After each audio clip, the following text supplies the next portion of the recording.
Okay, so now we'll move on to the next part of our lesson, solving geometrical problems by using vectors. Okay, so the first thing that we are going to learn is something similar to what we have learned in P4. The first thing I want you all to know about the theories in vector is that to find the coordinates of the point of intersection of two straight lines. Okay, so we'll first work with that theory. I will be explaining all these theories one by one. Okay, there are many theories here. All these theories one by one will be explained through questions. So we'll go with, this is the final exercise in vectors. So each question has a different theory part that you need to learn about. So we'll go through question by question and we will go through each and every theory. Okay, so question number 1, part A, what do they say? In each case, establish whether L1 and L2 meet, and if they meet, find the coordinates of their point of intersection. This is similar to what?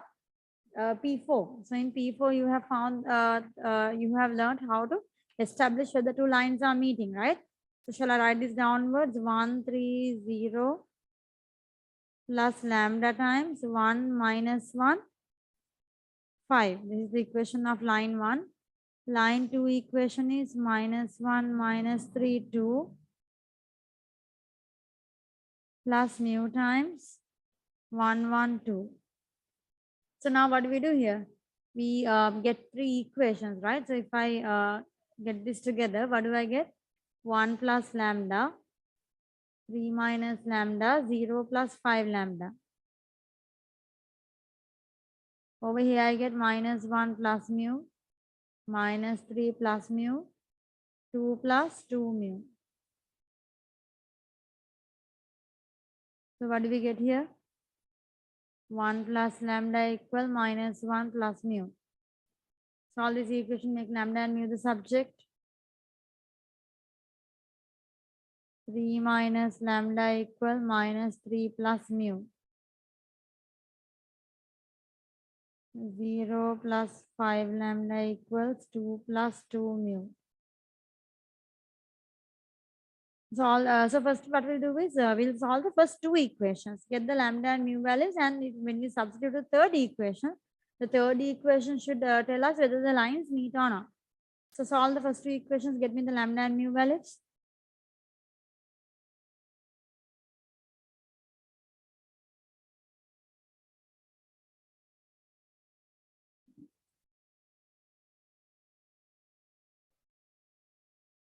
Okay, so when we solve these two equations, we get lambda equal to mu equals 4. Then what we need to do is let's substitute to the third equation and check on them. 5 lambda equal 2 plus 2 mu. Do we get the two sides equal? 5 times 4, I get here 20. The other side, sorry, 5 times 2. 5 times 2, I get 10.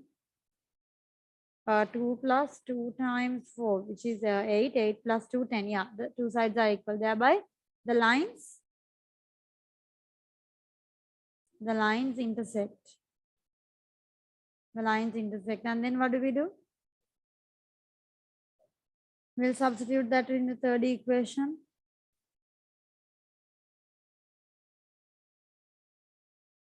We'll substitute this in the lambda or mu into one of the two equations that we obtained above, and we can get the intersection point. So get the intersection point.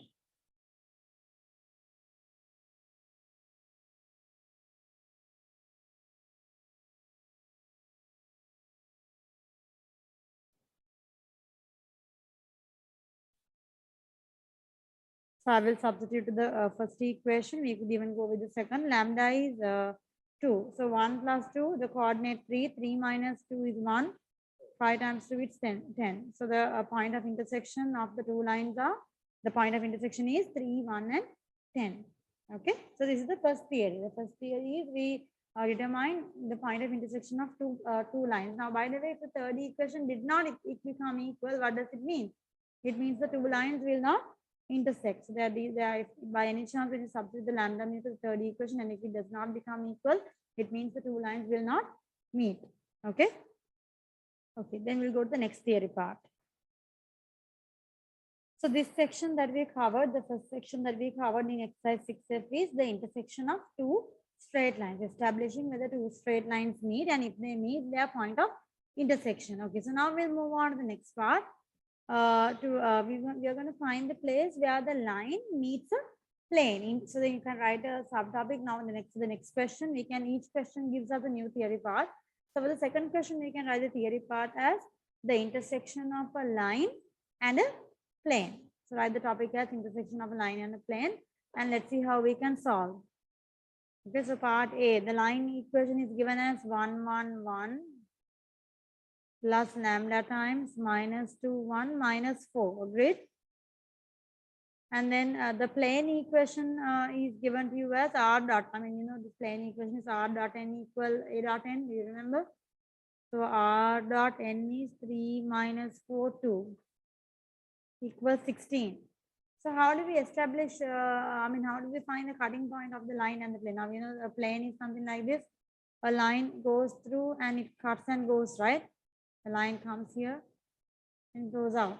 You see, it meets the plane at this point and goes. So then the line meets the plane. You need to find this point of intersection, the single point. Okay, how do we find it? The thing here is you can make R the subject here, right? How do we make R the subject here? At this off, what do we get? 1 minus 2 lambda. Here we get 1 plus lambda. Here we get 1 minus 4 lambda. So input the R value here. Do you see this R coordinate? So input that R over here. And what are we going to do? We are going to take the dot product.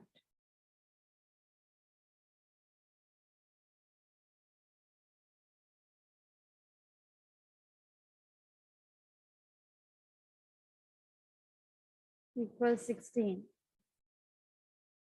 Okay, now let's multiply. Let's multiply, get the lambda value, and then what do we do? Input the lambda value over into this particular equation, and when you input, you can get the point of intersection of the line and the plane. Okay. So when we simplify, I get here 3 times 1 minus 2 lambda minus 4 times 1 plus lambda plus 2 times 1 minus 4 lambda equals to 16. Simplify, what do we get? 3 into 1 is 3 minus 6 lambda minus 4 lambda plus 2 minus 8 lambda equals 16. Can you add all the lambda terms? Minus 18 lambda, and the normal number terms 3 minus 4 plus 2, that is 3 plus 2, 5, 5 minus 4, I get 1. So basically I get here 1 minus 16, I brought 16 here, minus 18 lambda, I'll take as plus 18. 1 minus 16 is minus 15 equals 18 lambda. Lambda equals minus 15 over 18 minus 5 over 6 lambda value. So now what do we do? Take the lambda value, substitute that into this equation over here, and you can get the place where the line and the plane intersect. So intersection point.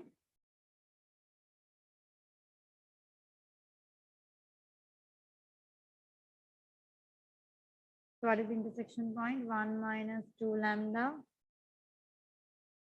1 plus lambda, 1 minus 4 lambda, and input lambda as, how much was it? Minus 5 over 6. 1 minus 2 times minus 5 over 6. 1 plus minus 5 over 6. 1 minus 4 times minus 5 over 6.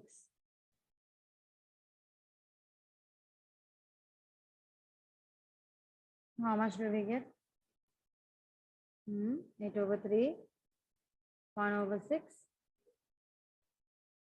13 over 3. So these are the specific coordinates. The position vector where the line and the plane meet. This is clear. So this is the next theory part. Okay.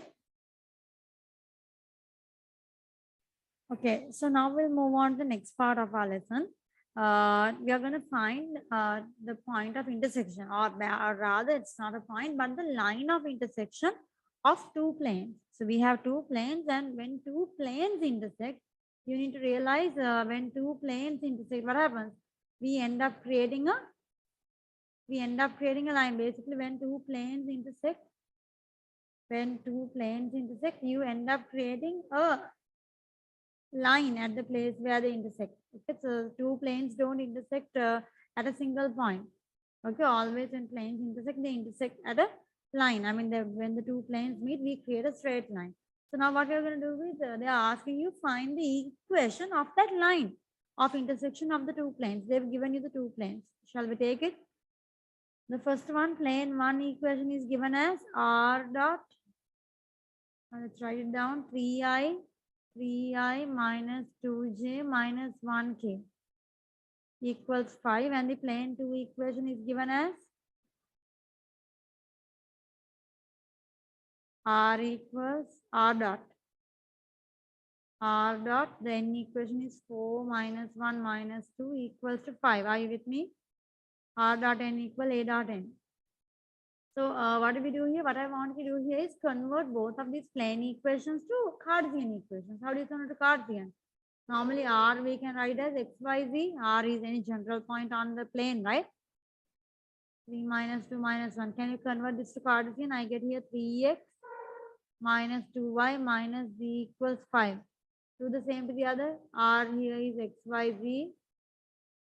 4 minus 1 minus 2 equals 5. I get 4x minus y minus 2z equals 5.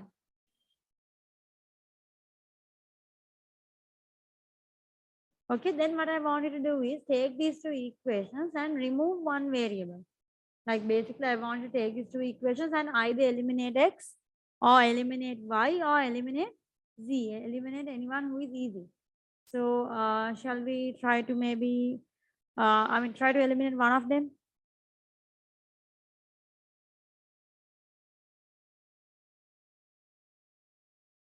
Okay, so as I told you, the first step is eliminate one variable, either x or either y or either z. So which one do you prefer to eliminate? Y, okay, so we'll eliminate y. So shall I multiply this equation with a 2? Then I get 8x minus 2y minus 4z equals 10. So these are two equations. And what should I do with the two equations? I should subtract them, right? Shall we subtract them? 3x minus 2y minus z. We subtract with 8x minus 2y minus 4z. The other side also we subtract 5 minus 10. What do we get here? 3x minus 2y minus z minus 8x minus minus is plus 2y minus minus is plus 4z. 5 minus 10 is minus 5. Minus 2y plus 2y cancels. What do we get here? 3x minus 8x is minus 5x. Minus z plus 4z is plus 3z equals minus 5. Take everything to the other side, like exchange sides. We get minus 5x becomes plus 5x plus 3z equals plus 5. Are you okay with that? Sorry, 5x minus 3z. Yeah, we take things to the other side. 5x minus 3z equals plus 5. I just exchange the signs, like multiplying the whole thing with a minus, for example, something like that. Is this clear? Okay, so once you come to this point where you eliminate one variable, what you do is you can either subject x or z. Either you could give x in terms of z or z in terms of x. Shall we give x in terms of z? What do we get here when I give x in terms of z? Okay, x is subject, 5x equals 5 plus 3z, which gives you x equals 5 plus 3z over 5. Is that okay? So you can see here, I got now by eliminating y, I created an equation for x in terms of z, right? So now substitute this equation into one of your two original equations and let's create another equation, y in terms of z. So I will substitute x. Okay, we will substitute the x value, 3x minus 2y minus z equals 5. Let's replace 3 times x is 5 plus 3z over 5 minus 2y minus z equals 5. So shall I multiply this whole equation with 5? Then what do we get here? 3 times 5 plus 3z minus 10y minus 5z. 5 times 5 is 25. 3 times 5, 15. 3 times 3, 9z minus 10y minus 5z equal 25. So what do we get here? 9z minus 5z is 4z minus 10y. 25 minus 10 is 25 minus 15 is 10. So now what I'll do is I'll now get an equation for y in terms of z. Shall we make y the subject? Here we made x in terms of z. Now we'll get y in terms of z. So if you make y in terms of z, what do we get? I get here 4z minus 10 equals y, or basically y equals 10y. Y equals 4z minus 10 over 10. So can you see I have now two equations, x in terms of z and y in terms of z. Okay, look what we do now. Take those two equations into account and you can see both those equations are given with respect to z. Now what we'll do is make z the subject in both of them. So take this equation, when I make z the subject, what do I get? I get here, let's take this equation, make z the subject. What do we get? X equals 5 plus 3z over 5. I get 5x equals 5 plus 3z. I get here 5x minus 5 over 3 equals to z. Take the other equation also. Y equals 4z minus 10 over 10. Taking 10 to the other side, I get 10y equals 4z minus 10. Then I get here z equals 10y plus 10 divided by 4. Can you see I have two equations both equal to z? Make them equal to each other. So I have here now, this is the final answer actually. We are coming close to our final answer. So I get here 5x minus 5 over 3 equals to y equals to 10y plus 10 over 4. Do you see what's happening here? Sorry. We need to make we need to make z the subject. 5x minus 5 over 3 is equal to z. And again, z is also equal to what? 10y plus 10 over 4. So both of them are equal to z. Do you agree with me? So does this ring some kind of a bell to you? The equation, Cartesian equation of a line. Cartesian equation of a line was x minus a over L, y minus b over n, m, z minus c over n. So basically to get the Cartesian equation of the line, we'll divide the whole thing up and down by 5. So when I divide both up and down by 5, I get here x minus 1 equals 3 over 5. Here we'll divide both up and down by 10. Then I get here 5 plus 1 over 4 divided by 10 means 2 over 5. Here just z means z minus 0 over 1. You see, it's z minus 0 over 1. So Cartesian equation of the line, you can see your the coordinate and the direction vector. So this is, anyway, this is the Cartesian equation of the line. If you want the vector equation, you can get the a and b values and get the vector equation. So basically, this is the Cartesian equation. And when it comes to the Cartesian equation, sometimes your answer might, answers might slightly differ depending on the method you do. Now here I made z the subject and give my equation equal to z. Sometimes when you do this sum, you might get two expressions equal to y, and you'll get two expressions in, with y in the middle. Y is on, you get y here, and the other two you get two full sides. Sometimes you might get this in terms of x. So in that case, we get like 3 possibilities, but all of them are representing the exact same line. Okay, because depending on what you eliminate. Now in here I eliminated what? In here I eliminated the first, I eliminated y, and I got x in terms of z.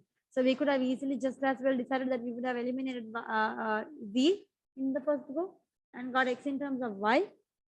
So we can do this in many ways. So because of that, there are a few possible answers, but all of them actually represent that exact same line. Okay. We'll do another question. I think this is a little bit tough, but the method is quite the same, always the same. The intersection of two planes is a little bit, because you get a straight line, you get a Cartesian line, finding that is a little bit of a challenge. So this is the technique that we use. So it requires a lot of practice. So let's practice with another one. Okay. So we'll do another one to practice. So plane 1 has equation r dot 5 minus 1 minus 2 equals 16, which means 5x minus y minus 2z equals 16. The second equation is r dot, the second equation is r dot 16i minus 5j minus 4k equals to 53. So then I get here 16x minus 5y minus 4z equals 53, right? This is okay. So now these are my two equations. So then you choose to, I think y'all, yeah, let's multiply the first equation entirely with 2. And then we can create the z value becoming the same, right? Then we get here 10x minus 2y minus 4z equals 16 times 2 is 32. So this other equation, there's no difference, right? Okay, so then let's subtract these two equations. 10x minus 2y minus 4z, subtracting with 16x minus 5y minus 4z equals 32 minus 53. So I get here 10x minus 2y minus 4z minus 16x plus 5y plus 4z equals 32 minus 53 minus 21. Okay, then let's simplify. Minus 4z plus 4z cancel. So what do you get here? Minus 6x minus 2y plus 5y is plus 3y equals minus 21. Right? Yeah, and then, okay, you guys decided to make y the subject. It's entirely up to you. So 3y equals minus 21 plus 6x. Yeah, I think we can take cancel 3 out, right, from both of them. Minus 7 plus 2x. Or you could say y equals 2x minus 7. Okay, and then you came to this point. Then what you do is you replace the y equation into one, either the first one or the second one. Substitute 5 times x minus y is 2x minus 7 minus 2z equals 16 minus 2x equals 16. So then I get here 3x minus 2z equals 7. 16 minus 7 is 9. Then we'll again make, what do we make the subject now? We'll make z the subject now. So I get here 3x minus 9 equal to z, because then I get y in terms of x and z in terms of x. 2z equals 3x minus 9, z is 3x minus 9 over 2. Basically, I got the y equation in terms of x and I got the z equation in terms of x. Now what do we do? Subject the x in both the equation. Y equal to x minus 7. When I subject x, I get y plus 7 over 2. The other equation, when I make z the subject, 3x minus 9 over 2, I get 2z plus 9 over 3 equals x. Now equate them and we get the Cartesian equation. X equals y plus 7 over 2 equals 2z plus 9 over 3. However, this one of course looks okay. This is x minus 0 over 1, right?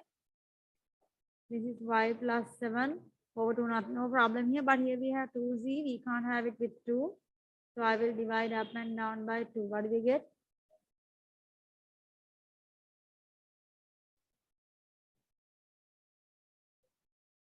Okay, so then basically this is the Cartesian equation of your straight line. Okay. So by any chance, if they ask you to write the vector equation of the line, what's the question vector of this? 0, minus 7, minus 9 over 2 is the question vector on the line, and direction vector is 1, 2, 3 over 2. 1, 2, 3 over 2 could even be multiples of 1, 2, 3 over 2 is also fine for the direction vector. But question vector, you cannot take any multiples. Question vector is that particular point. If you want to give this in the vector form, you can use r equal a plus lambda b and input these two values for a, b and get the vector equation of a straight line. Okay. Okay, so now we'll move on to the next part of our theory. So the next part of the theory is something that we have again done in P4. So let's say we have the two straight lines. Now we found out in the first question in this particular exercise whether the two lines are meeting, right? I mean, to find the point of intersection between two straight lines.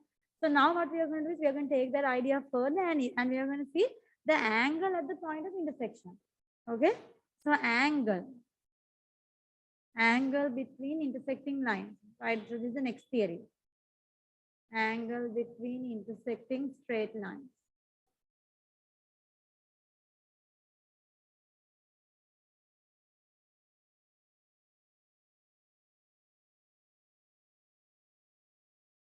Okay, so how do we find the angle between two intersecting straight lines? So this is something that the theory that you have learned in P4, right? So basically, if you have two lines, one with direction vector A and the other one with direction vector B, you learn this theory in P1. What is it? To find the angle theta in between the two vectors, we use the dot product, isn't it? A dot B equals modulus A times modulus B times cos theta. And when you make cos theta the subject, you get A dot B over modulus A modulus B. So basically, you can see here they've taken the modulus of the whole thing. You can take the modulus of the top part also. So that if you take the mod, now you know this dot product could be a positive answer or a negative answer. If it's negative, you'll get you'll get an obtuse answer. Anyway, if you use the modulus mark over this, what you'll end up getting is you'll end up getting an acute answer. So it's fine, right? You need to understand that the obtuse answer is the angle that you get when you subtract the same angle from 180.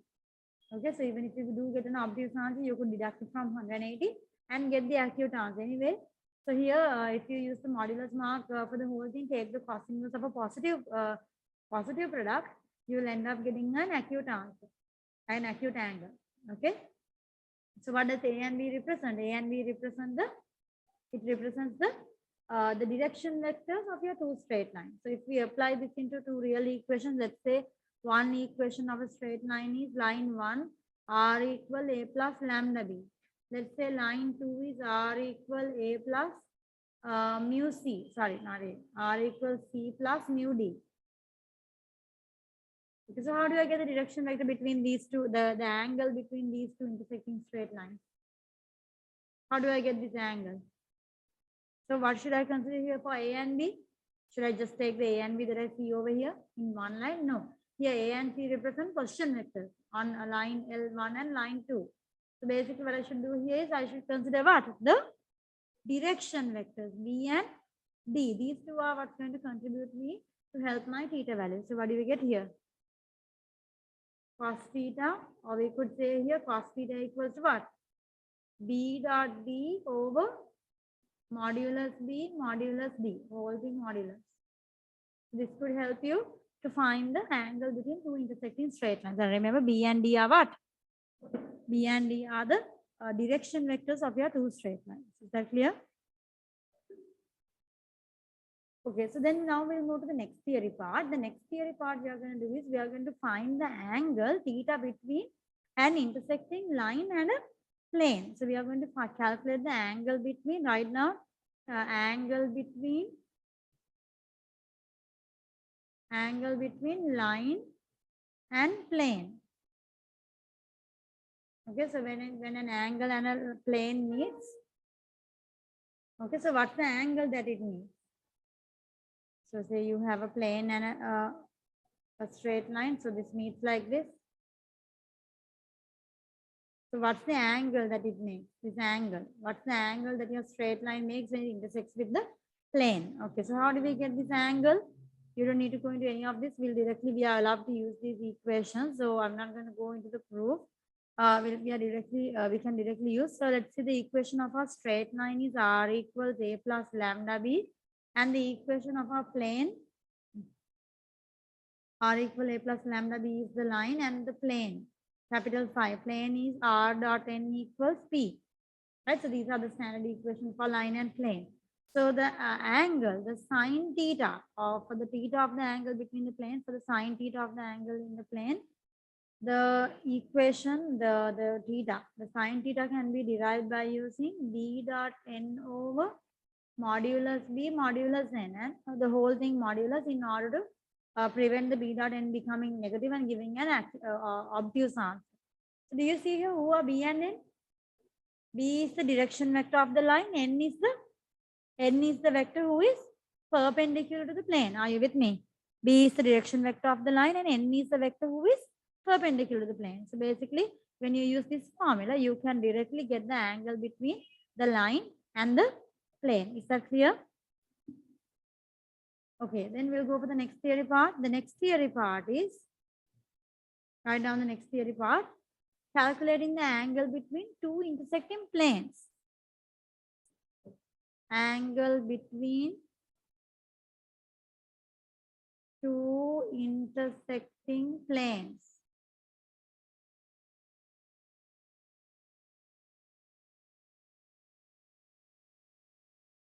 Angle between two intersecting planes.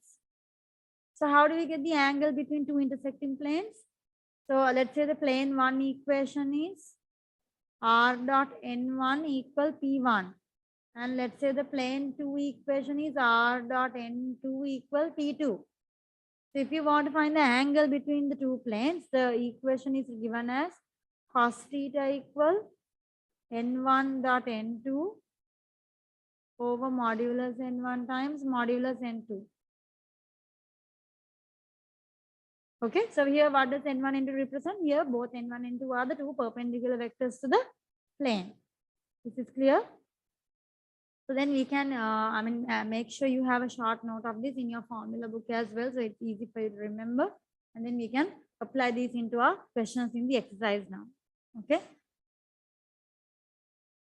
Okay, so now we'll go with question number 4. Let's say here, find the acute angle between the planes with the equation r dot, okay, so they r dot n1 equal 1 and r dot n2 equal 7. So what's the equation for this one? I gave you the equation. What was it? Cos theta, right? Cos theta equals n1 dot n2 over modulus n1 times modulus n2 whole thing modulus. Can I know what's n1? n1 dot n2. Let's get n1 dot n2. n1 is, so we'll take it from here. n1 is 1, 2, minus 2, right? Dot n2 is minus 4, 4, 7. So when you take dot product, what do you get? Minus 4, 8, minus 14. Can I know the answer? Minus 10.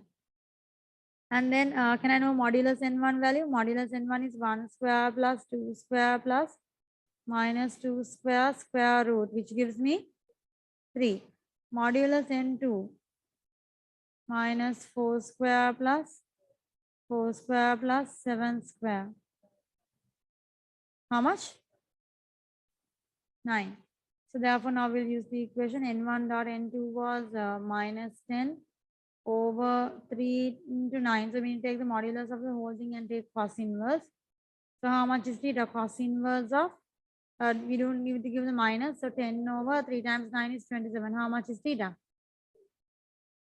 68.3 degrees. So this is the answer for question number 4. Okay, we'll go to question number 5. Find the acute angle between the planes with the equation. Again, it's the same thing, right? So question number 4 and 5 are exactly the, the thing you have to do here is exactly the same. So I'll go to question number 6. In question number 6, they say find the acute angle between the line and the plane. Okay, so line and plane equation, when you do it, find the acute angle between the line .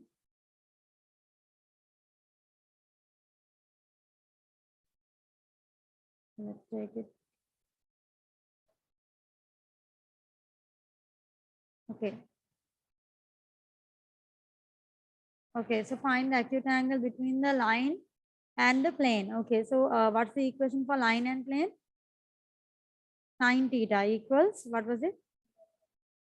B dot n over modulus B modulus n, right? And whole thing modulus. So basically B was the direction vector of the line. Introduce B. B is the direction vector of the line. Who is 3, 4, minus 12. Do you agree?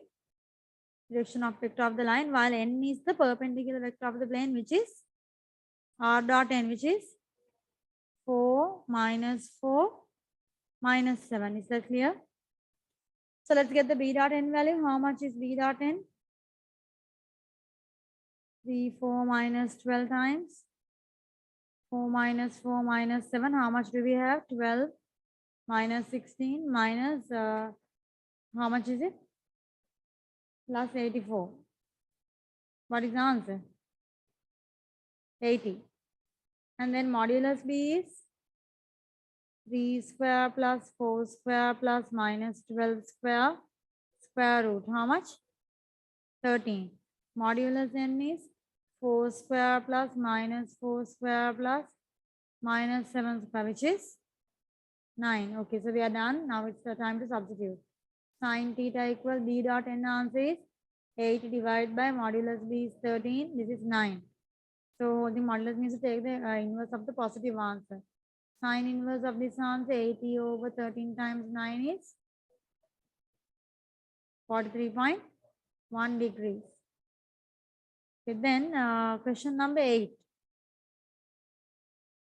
It's a little bit more interesting. They say find the acute angle between the line with the equation r minus 3j cross minus 4i minus 7j plus 4k equals 0. So basically, what does this format remind us of? This is the format of what? R minus a cross b equals 0. Okay, and then they've given you the other line in the, so they have given you the line and the plane. So they've given the vector form of a plane. So what's the plane here? R equals lambda times 4 minus 1 minus 1 plus mu times 4 minus 1, 3. 4 minus 5, 3. So basically, this is the equation of your line and your plane. How do we get the equation between line and the plane? Sin theta, right? B dot n.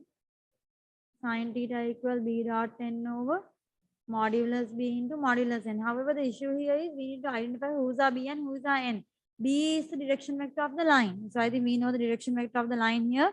Directly this guy r minus a cross b. So b direction vector of the line is minus 4 minus 7 4. That is okay.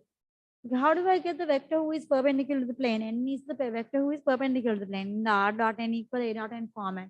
But you can see I don't have it in this in that format. I have the vector format. So in the previous part, I was explaining you how to convert this to the r dot n equal a dot n format. What do? We take the cross product of the two direction vectors on the plane and it will immediately give you the perpendicular n. So let's take the cross product of the two direction vectors, I, j, k. So 4 minus 1 minus 1, 4 minus 5, 3. Take the cross product is to take the modulus of a 3 by 3 matrix. So I get here I times minus 3 minus 5 into minus 1 is plus 5. Minus j times 4 times 3, 12. Minus 4 into minus 1 is minus 4. Plus k times 4 into minus 5 is minus 20. 4 into minus 1 minus 20 minus 4 into minus 1 is minus 4. So what do we get here? Minus 8i and okay, so this is your n. Okay, so now everything is ready to go. We need to get the b dot n product. Get the b dot n. So b dot n is minus 4 minus 7 4 dot product with minus 8 minus 16 minus 16. How much is it? 32 112 minus, right? Minus 64 when you multiply these. How much? 80. And then modulus b will be minus 4 square minus 7 square 4 square square root. How much is it? 9. Modulus b, modulus n is minus 8 square minus 16 square plus minus 16 square whole thing square root gives us how much? 24. Okay, we are already now substitute into the equation. Sin theta equal b dot n is 80 over modulus b is 9 into 24. So this is positive again. No need to like take the inverse again. Positive is already there. So 9 times 24, what is the answer? 21 point?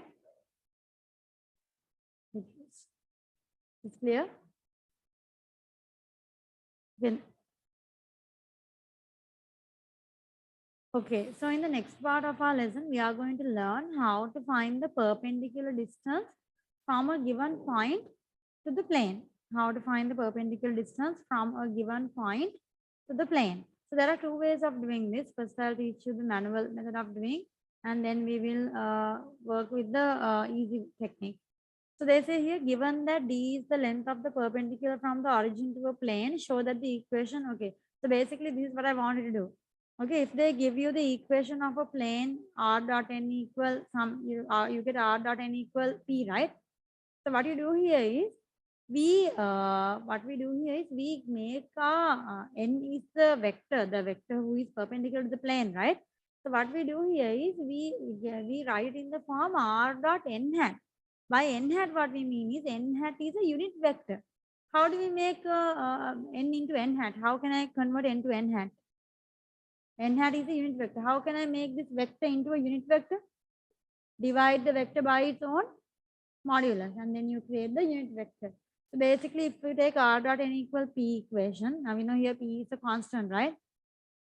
So if I take this equation and divide both sides, now you know n hat is dividing by modulus n, modulus n is a constant, right? Modulus n is simply a constant because you square the coefficients of I, j, k in the n vector and root, you get a constant. So basically, here r dot n over modulus n is the n hat. And when you divide this p value by the modulus of n, you get actually what you need, this value of d. This value of d is what? This value of d is equal to the p value divided by modulus of n.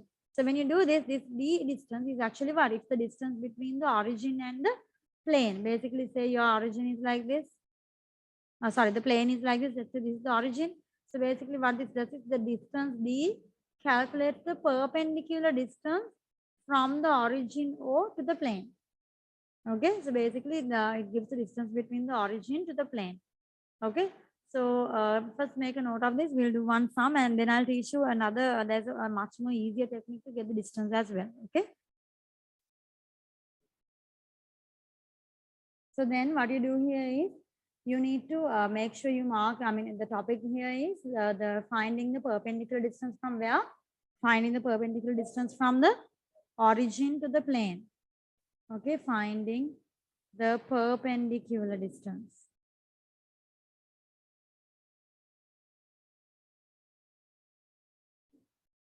from the origin to the plane. Okay, so this is the topic here. So this is actually a little bit of a difficult technique, but we will do this first and we'll move on, as I said, to the easier one. So first we'll try a question with this technique, and then we'll move on to the next one. Okay, so find the perpendicular distance from the origin to the plane. Try ninth one, question number 9, part A. Let's try the answer for this one. Question number 9. So then they have given us the equation r dot, the n value is 10i plus 10j plus 23k equal 81. So basically we need to get the modulus n. Modulus n is 10 square plus 10 square plus 23 square whole thing square root. Can I know how much is modulus n? What's the value here? Directly answer is 27. Okay, so basically what we do here is r dot, to make it n hat, what do? We divide everyone by both sides by 27. And then this provides us r dot n hat, because this becomes a unit vector. Equals 81 over 27 is how much? 3. So therefore, what's the answer? The perpendicular distance from origin to the plane is 3. Is this clear? Okay, so now I'm going to teach you the other theory that we can use to find the but remember, this theory only works for what? Perpendicular distance from origin to the plane. Can we take the perpendicular distance from any other point by using this theory? No. So I want to give you the theory where you can find the perpendicular distance from any given point to the plane. Okay, so take your formula books. Okay, so in the F3 page, as you can see here in further in the F3 page, if you go down in your formula booklet, can you see this last point what they say here? This particular point. Look at this. the perpendicular distance of alpha, beta, gamma from n1x plus n2y plus n3z plus d equals 0 is, now you need to understand who is n1x plus n2y plus n3z plus d. This is actually what? This is the Cartesian equation of what? Cartesian equation of plane. When they give you r dot n equal p, all right, so n is n1, n2, n3. So when you put r as x, y, z and take the dot product, you get this particular Cartesian equation. Are you with me? So this equation, when you take it into the Cartesian form, so they say here, if you want to get the perpendicular distance of alpha, beta, gamma, now alpha, beta, gamma could be anything. You can actually even use it even for the origin, right? So then if you know your alpha, beta, gamma and you know these values, you can easily find the perpendicular distance from any given point.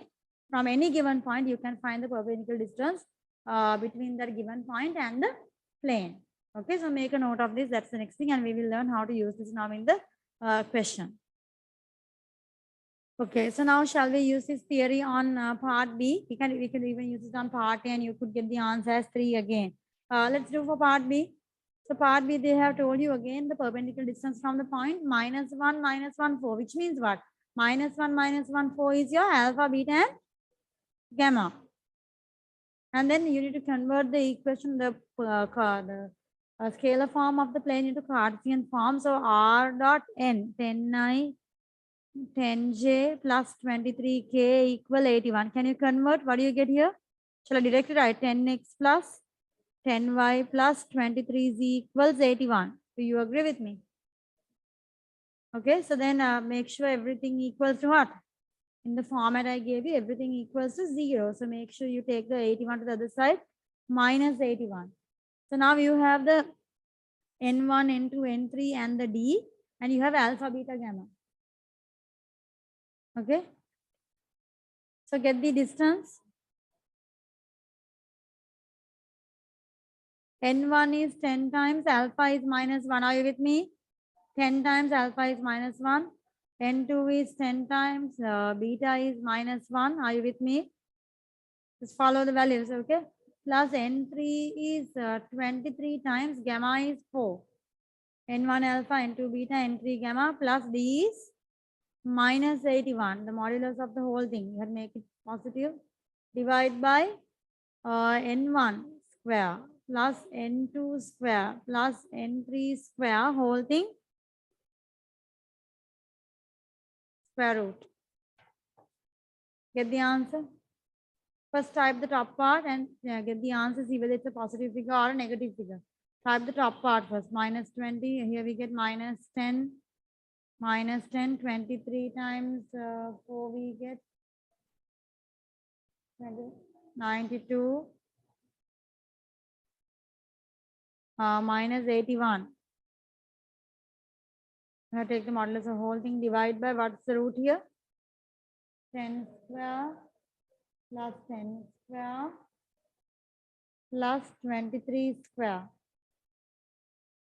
So square root of the answer is 0. Yeah, it's becoming 27. Can you all add the top value? What do we get at the top? How much? 9 plus 9. Directly it's plus 9. -9 modulus you get, yeah. So modulus of -9 is plus 9 over 27, which gives me 1 over 3 is the distance. So this is the distance between that given point and the plane. This is clear?